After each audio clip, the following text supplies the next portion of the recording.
Magandang hapon po sa inyong lahat. Ngayon po ay January 25, 2026, araw po ng linggo. Ito po ang resulta ng 2D Lotto at 3D Lotto ngayong 5 p.m. draw. Kung bago ka pa lang sa aking channel, pwede kang mag-like, share, at subscribe para updated kayo sa mga PCSO lottery results araw-araw. Para sa 5 p.m. draw ng 2D Lotto, ito po ang mga numerong lumabas. 21 and 15 in exact order.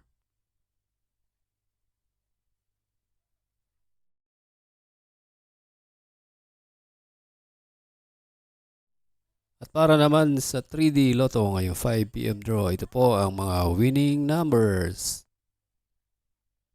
7, 5, and 4 in exact order.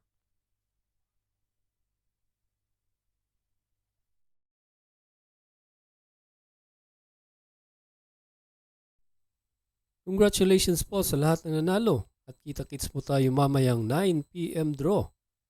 Thank you for watching. God bless us all.